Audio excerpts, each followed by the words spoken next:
Hi guys, this is Debbie with Debbie J's Crafting Corner. Welcome to On a Stamp Page's celebration and giveaway hop. We are crafters coming together to celebrate the growth of Men's Channel and her channel's 9th anniversary. We've got some wonderfully amazing sponsors and fun projects to share, so make sure to visit each stop along the way.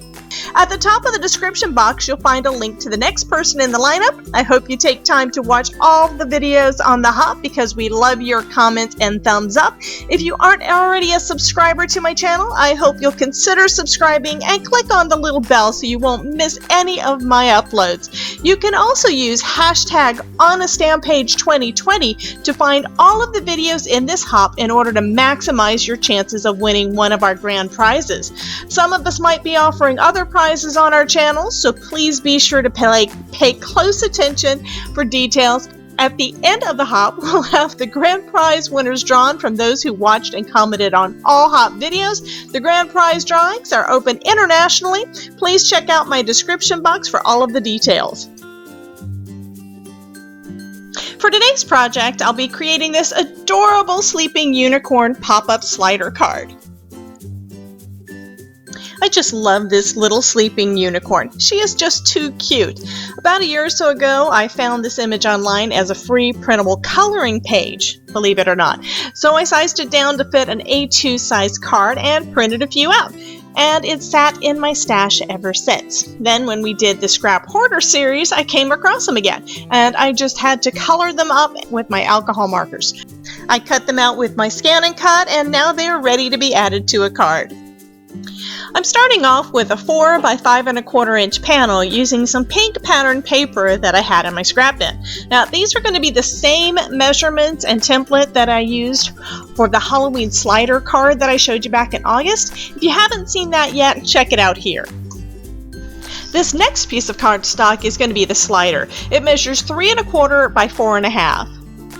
And then we have the template that we used in the other video. The pattern is from May Made It. This cardstock measures 2 1/2 by 4 1/2. There's a line drawn vertically down the center and another horizontally at 3/4. I'm butting the end with the horizontal line up against the end of the pattern paper panel and in the center.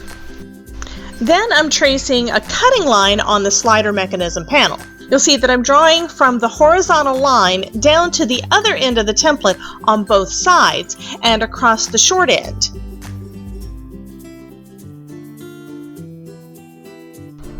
Next, I'm taking a craft knife and cutting on the lines. To get a clean cut, you'll want to use lighter pressure and make multiple passes. Now, I tend to be pretty heavy-handed, so this is something I really have to remind myself. Also, you're only cutting on the 3 sides that you drew the lines on. Do not cut the 4th.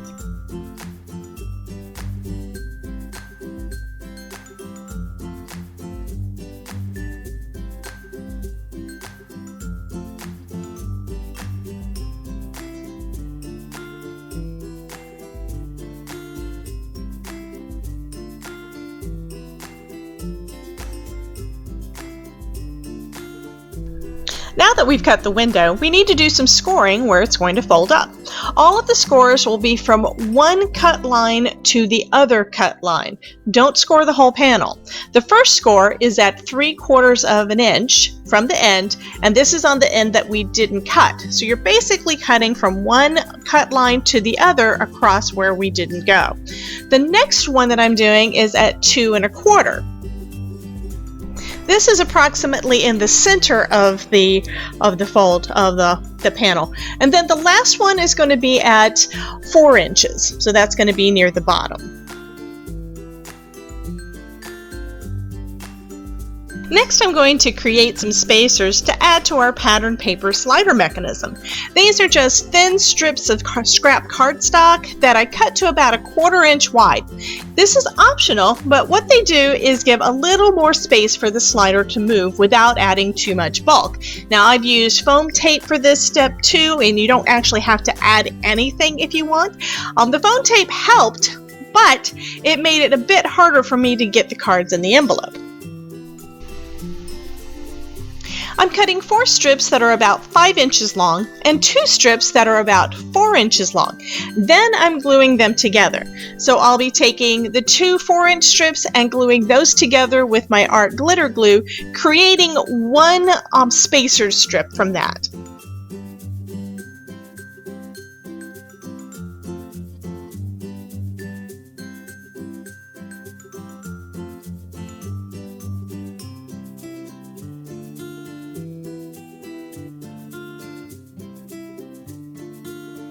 Then I'm doing the same thing with the 5-inch strips.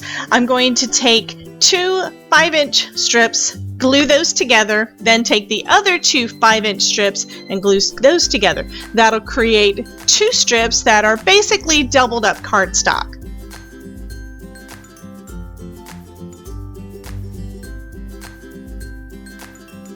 Now I'll add the spacers to the slider mechanism. I'll adhere the 2 longer spacers on the long sides of the mechanism panels, starting at the top of the panel.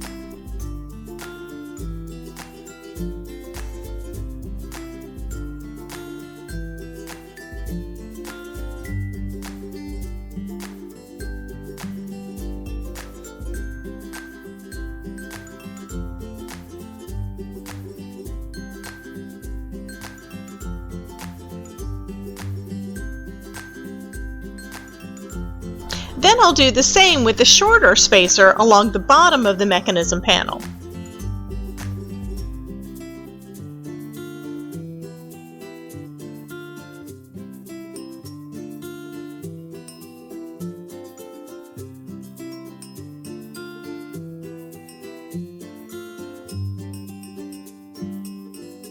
And here the slider. Now this is the point where you could stamp a sentiment. Since I'm not sure what occasion I'll use the card for, I'm going to leave the space blank.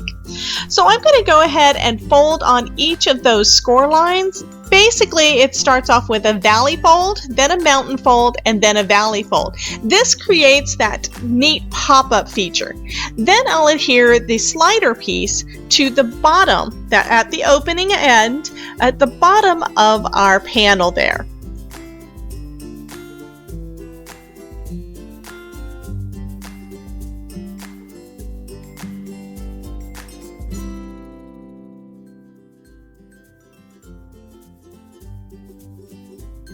Now we can add the slider to the front of our card base.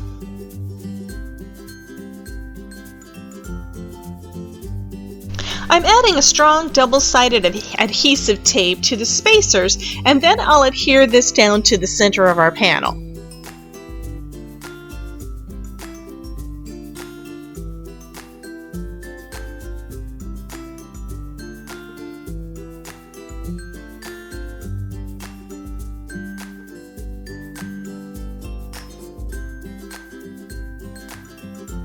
You'll see that I'm actually leaving a little bit of the release paper off to the sides as a little handle, I guess.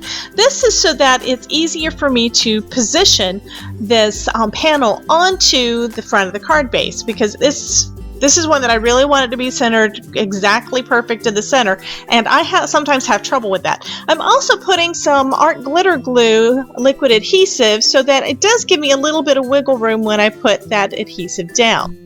One thing I just noticed that I had not done is I had not punched a place for me to be able to grab the slider once everything's together. So now I'm just holding on to everything, trying to make sure that none of the adhesive touches anything else, while I use a circle punch to punch out that little hole there for me to be able to grab to open, to pull the slider.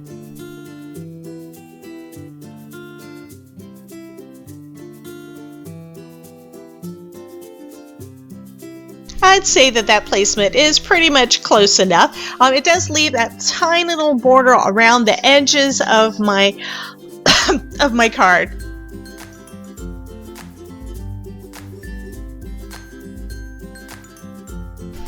I decided to add a little bit more of a tab there so that the recipient will have less of a hard time actually pulling this slider. I had a little difficulty there. So I just took a little piece of scrap cardstock, about an inch wide, and I'm gluing that to the end. And then I'm going to fold it over and glue it again onto the back of the slider itself.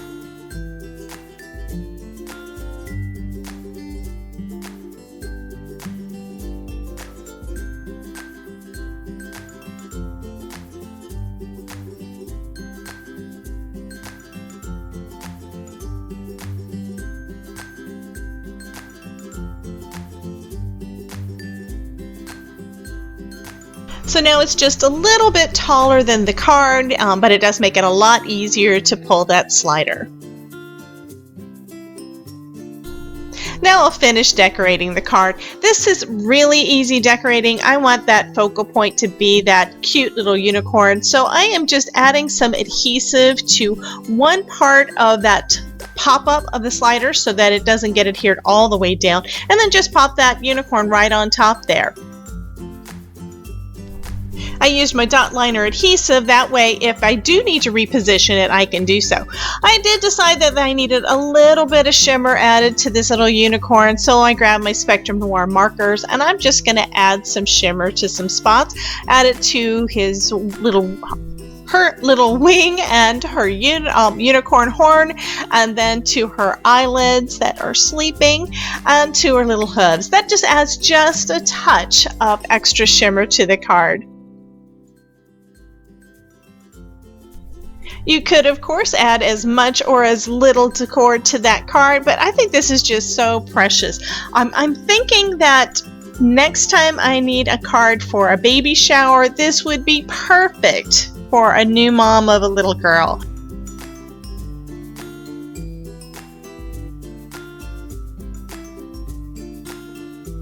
I did go ahead and punch a hole in the top, and then I'm going to add some baker's twine to the card. That'll make it even easier for the slider mechanism to be used.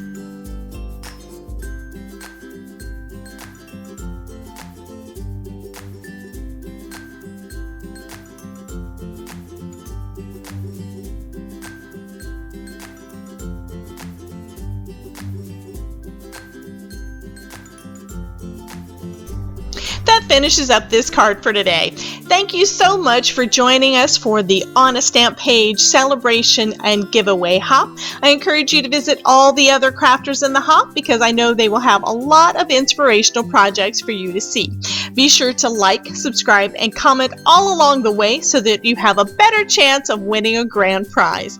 And I would love to see what you create, so come join my Facebook group, Crafting with Debbie, and show us your creations. I've left a link down in the description box below. Here are some other videos that you may be interested in. Thank you so much for dropping by, and remember, if I can make it, you can too.